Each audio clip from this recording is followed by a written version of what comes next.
You are listening to the Stop Binge Eating podcast with Kirsten Sarfty, episode number 273.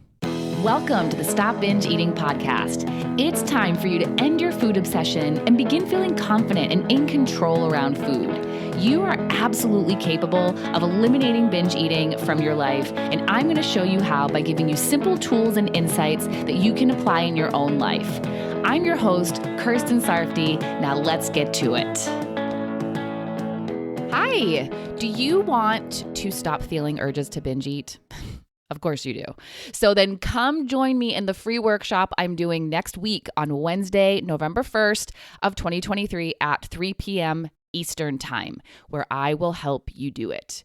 You will learn why you personally are feeling your urges to binge, how you're going to stop feeling your urges to binge, and also what to do if you feel an urge while you're working on stopping them, since they don't usually stop immediately. It takes some time, and you'll want some tools for when an urge pops up. You can register for the workshop at coachker.com/workshop. And if you're not able to attend live, there will be a recording available for a limited time, but you have to register to access it. So register now so that you don't forget. Stopping your urges is going to be what stops your binges. So definitely come to this workshop live or watch the recording so you can start working on making it happen ASAP. All right, now on to today's topic, trusting your hunger and fullness signals. You've probably heard a million times that you should eat when you're hungry and stop when you're full. That's the normal way to eat. And a quick side note, it's also normal to eat when you're not hungry sometimes, like when you eat dessert. You're not hungry for dessert, but hopefully you're also not too full, so you have room for dessert and you enjoy the crap out of it. You still feel comfortable afterward, and it's all great. So the goal for so many people who want to be normal eaters is to most of the time eat when they're hungry and stop when they're full. They want to wait for their hunger signal to tell them it's time to eat and stop eating when they notice the fullness signal. But it can be really hard to do that if you don't trust your hunger and fullness signals. When I didn't trust mine, it was for two reasons. And these are the same two reasons why most people don't trust theirs too. One was that I thought that if I did eat according to my body's signals, then I would gain weight. The other was because I ignored them for so long. I ate more according to calories and time. I believed that calories were more accurate than what my body was telling me. And I can even remember when I was losing weight my sophomore year in college, I told my roommate that if I didn't count my calories and eat according to my goal, then I would gain weight. And here's why I had that reasoning. I thought that I gained the weight that I had because without counting calories, I didn't have a good enough guide for how to eat to lose or maintain weight. But really, my body was an amazing guide. I just wasn't listening to it. I gained the weight because I was eating when I wasn't hungry and eating past fullness. I also drank alcohol a lot my freshman year, which also added to my weight gain. It wasn't my body's signals that were the problem. It was me not listening to them, not honoring them, and not actually eating according to them. I was doing more of what I wanted to do, not enough of what my body wanted me to do, and that's why I gained weight. Also, because I ignored my body's signals for so long after I initially lost weight in college, because my trust was in calorie counting, I lost my trust and connection with my body's signals.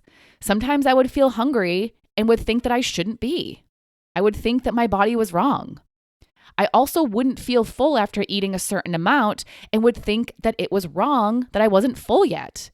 Or I'd feel full after eating less than I thought I should, and I thought my body was wrong for being full already.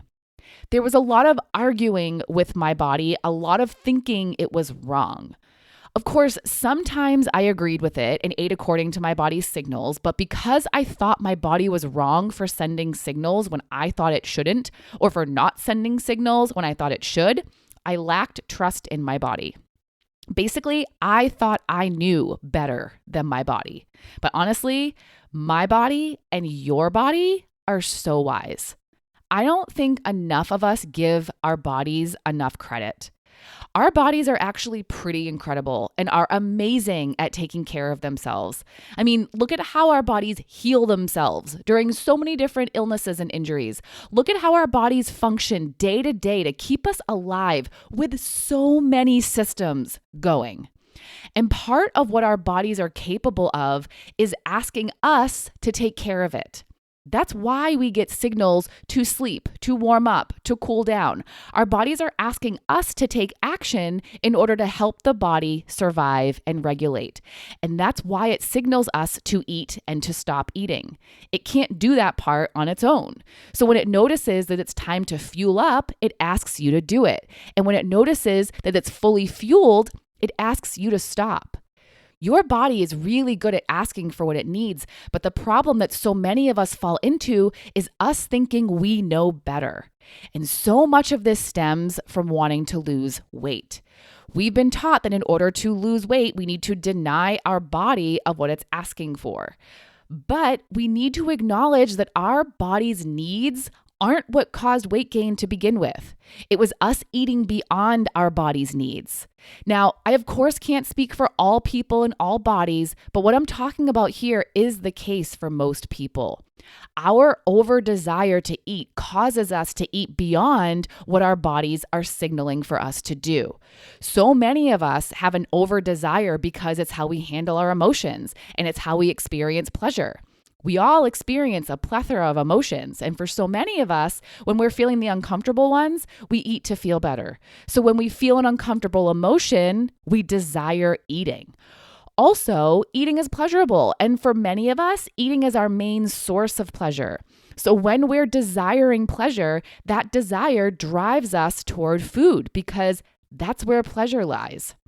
And the over desire also comes from being overly restrictive with our eating. When we undereat, we're going to have a stronger desire to eat than when we're eating adequately. And when we restrict foods we like and don't allow ourselves to eat them, our desire for them will intensify. So when we feel this over desire to eat, we eat beyond our body's signals. And this is so important to know because if you want to eat more, quote, normally, and stop gaining weight, ignoring and arguing with your body's signals isn't going to help you. Working on your over desire, working on your mind is what will. Your signals are most likely fine. Now, sometimes people's hormones are a little out of whack. Ghrelin, leptin, and insulin can all have an effect on your hunger and fullness. And sometimes lifestyles or eating choices can affect those. So you might feel false hunger when you're not truly needing fuel, or you might not feel full when you're supposed to. I know that can happen to me sometimes if I'm lacking sleep or if I'm eating too much overly processed foods, sugar, basically things that cause a big spike in my blood sugar. But when I get more sleep and alter my eating, I'm soon back to normal. Now, I say that with caution because I don't want you to assume that your hormones are out of whack and therefore so is your hunger and fullness. Take a good hard look at how you're feeling, how you're sleeping, and what you're eating before you make that assumption. Because most likely for most of you, your hormones are fine and therefore your hunger and fullness are fine, even if they don't align with what you think your signals should be like and how often you experience them and when you experience them. So give your body a chance to prove itself to you. Pay attention to your body and see what it has to say. Hear it when it's making a request to start or stop eating. Honor those signals and see what happens. And be honest with yourself about how often you're eating according to those signals and how often you're eating according to you just wanting to eat. And what's going to be really important as you're rebuilding this relationship and trust with your body is that you're okay with a little weight gain in the process. I know for so many of you, the thought of gaining weight is terrifying. But what if it was just a temporary part of the process of you rebuilding connection and trust with your body? We all want to be normal eaters, and normal eaters are connected with and trusting of their bodies. That's partly why they don't have to put so much thought into when they're going to eat and when they're going to stop eating. If you want to get there, Weight gain might be part of the process because you're relearning about your own personal signals, and you're also going to be working on your over desire for food. So if you do gain some weight, don't react by ignoring your body's signals again. That's just going to exacerbate the problem and can cause you to feel urges to binge, which will drive you to binge. With so much of the work you need to do to stop binge eating and create your ideal eating habits, there might be times when weight gain happens, and it doesn't have to be the end of the world. Weight gain only means what you make it mean. You don't have to make it mean anything negative about you as a person, and you don't have to hate on your body. You can see it as part of the process and then keep going with the amazing work that you're doing. You can build trust in your hunger and fullness signals. And if you don't even know what they feel like anymore, then your first step is simply paying attention to your body. Check in throughout the day to see if you notice any signs of hunger. Check in while you're eating to see if you notice any signs of fullness.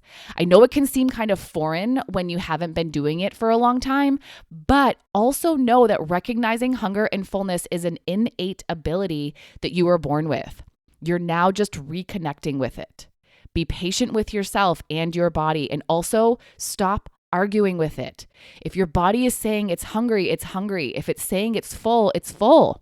Just like if your body tells you it has to pee, don't argue with it, just pee. Just eat, just stop eating.